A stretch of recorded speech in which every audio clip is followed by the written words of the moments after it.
Ayodya, Rami, Reddy. I believe this bill, the Chartered Accountants, Cost and Work Accountants and Company Secretary Bill 2021, is a blatant attempt to take away the autonomy of these three professional institutes.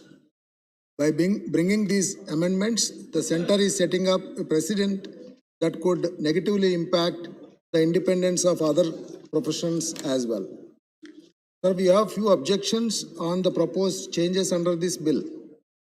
Objection number 1, a non-standing committee under section 17 of a similar nature already exists and measures should be made to make it more formal. Chairmanship by Secretary of Ministry will intrude on autonomy and independent decision making. But Ministry says that the standing committee has no specific terms and is informal. But this committee can be made formal. The other point is the discipline and disciplinary committee. The objection is a non-member will not have in-depth understanding of the accounting and auditing standards and practices.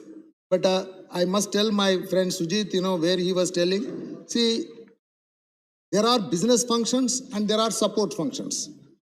To support business, I think the support functions like chartered accountants, cost and work accounts, and company secretary must have the basic knowledge at a leadership level as a minister or beyond, or a secretary. There it is different.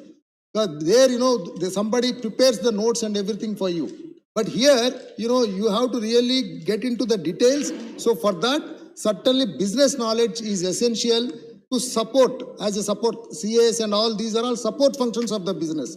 So I believe the in-depth knowledge and understanding is a must. So that one point that we have an objection on that.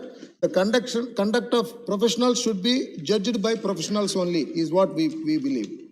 Then there are more chronic problems in judiciary. To look at the government by amending the CA bill wants independence of adjudication of disciplinary proceedings, then this problem is more chronic in judicial system, which has more far-reaching consequences and even a threat to democracy.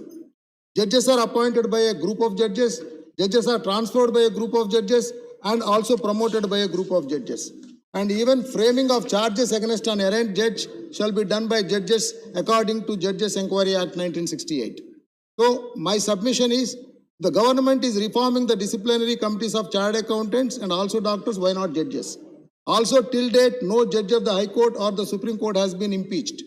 And even the CBI has to seek sanction of the concerned High Court if it has to proceed even against a retired judge.